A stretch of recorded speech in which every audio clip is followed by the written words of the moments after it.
guys, baka isipin nyo na nanliligaw siya sa akin or parang we're going to bring back old.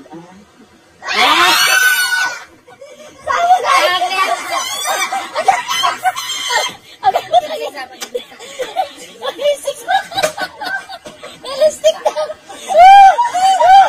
Shit! Yung blush on! Kulang pa ng blush on!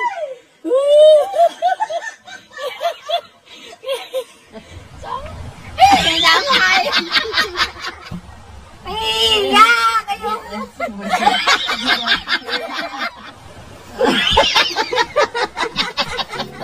Bakit nga ba mahal kita? Kahit di pinapansin ang damdamin ko, di mo man ako mahal. Malagkitlan? Ang sarap naman itong malagkitlan na to. Pero parang ang sarap nung Makinig ka naman kay Derek. ano? Subuan mo nga. Subukan ko si Kano. Tikman mo nga, babe. Paano mo ito hawakan? Pwede mo ito hawakan? Ay, it's so hot. Subukan ko nga siya. Tikman mo nga. Eh. Ginawang bata. Dami. Ha? Kaysa mas lami. Sino mas lami? Ako o yan? Mas lami ito. Pakisampal ko sa'yo ito. Ayoko. Ito na. Masarap. Tingnan natin kung masarap ba talaga ito. Ito yung gawa ni Rhea. Grabe, ang daming video. Subukan mo nga, subukan. Subukan mo. Hawakan mo. Maganda editing ninyo. Ito pa. For the sake of vlog nila.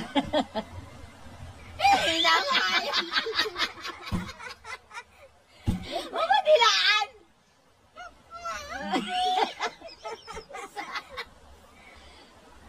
Hiya! Kayo!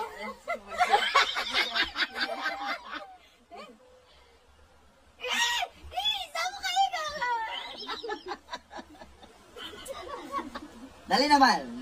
Hala, nagagalit mo.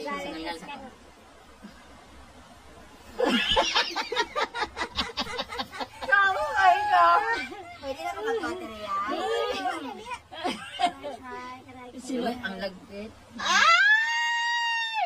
Totoo ba? Ang sarap. Hindi ka naiilang? Galing na sa bibig mo? Bakit? Pag-lips ka ka. Pag-inom nga tayo ng tagay nga. Eh?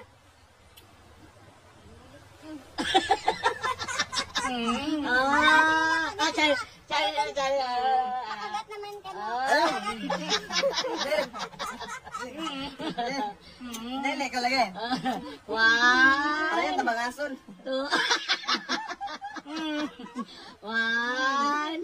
Ayo. Two.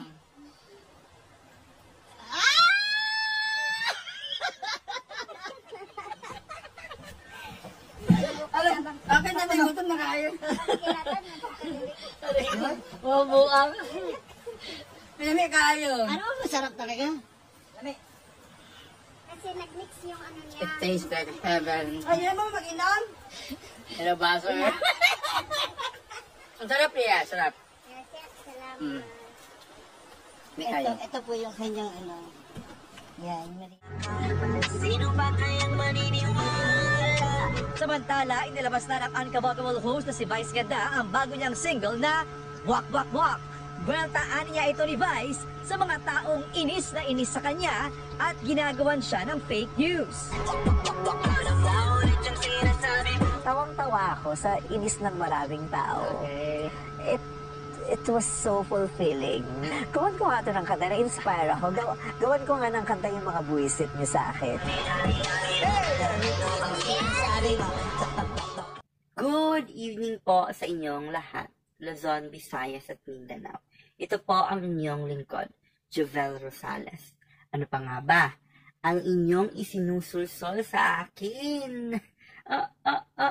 Ay! Imarates mo na, dali. So, yun na guys, no? Good evening po sa inyong lahat. So, let's jump up directly sa ating topic for this evening. So, anyway, ang pag-uusapan natin ay about naman kay Brenda Mage at yung lumabas na lalaki sa video niya. So, kung saan nga, ay kung nandito na kayo, nakita nyo na yung video na pinalabas natin sa vlog natin. So, anyway, ano ba ang masasabi natin doon?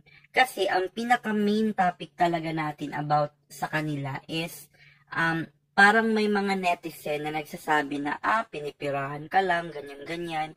At saka may ibang netizen din na nagsasabi, for the content, ganyan-ganyan. So, parang si Brenda, siguro sa parang gusto niyang manginis, sinasabi niya na parang nag-post siya na, mag-ipon ka rin para may mamera din sa'yo. Yung parang ganun. So, no, ano ba ang masasabi natin doon? So, kasi as a personalities, kumbaga kung nasa showbiz ka na, normal na talaga na mababash ka or may mapapansin ang tao sa'yo.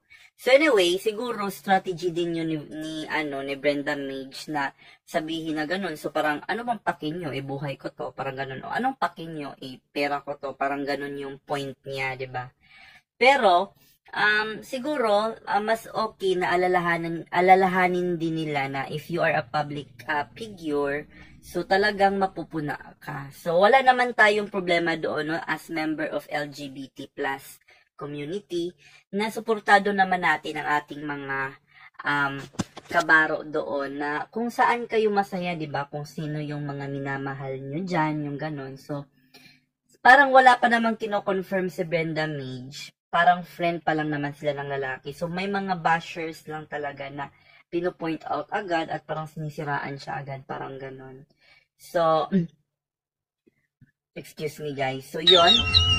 Ang masasabi natin doon, love, love, love, love. Diba?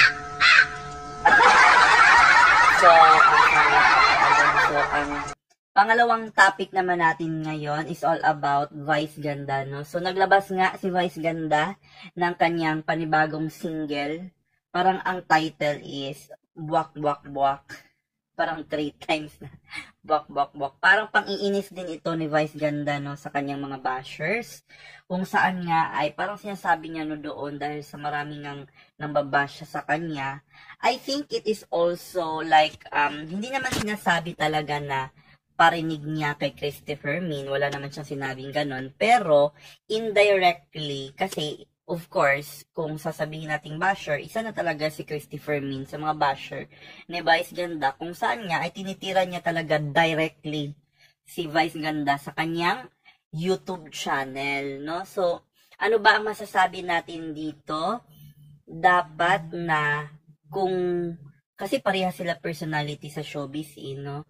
At siguro, normal lang yun kasi si Christopher Min is isa siyang columnist or a writer na about sa mga artist, ganyan-ganyan. So, minsan din kasi ito personally, napapansin ko lang na minsan sumusobra na din kasi ang sinasabi ni Christopher Min. Parang wala na din siya sa katino. Minsan kasi guys, parang wala na sa lugar yung mga sinasabi niya. Kumbaga, hindi na siya on point. Kumbaga, my God, kumbaga nakakasira na ng reputation yung minsan, kumbaga below the belt na talaga. So ang ano lang natin dito, sometimes we must be careful sa mga words na sinasabi natin, baka may nasasaktan tayong ibang tao. Yun lang ang masasabi natin sa topic na yan. So, magpapasalamat tayo sa ating mga followers. Sa Facebook, meron na tayong 51,000 followers. And of course, sa YouTube, meron na tayong 1,600 subscribers. Thank you so much po sa inyong mga suporta sa akin, no? So, again, ito po ang inyong lingkod, Jubel Rosales. Ano pa nga ba? Ang inyong isinusulsol sa akin. Ay, imalakas mo na, dali.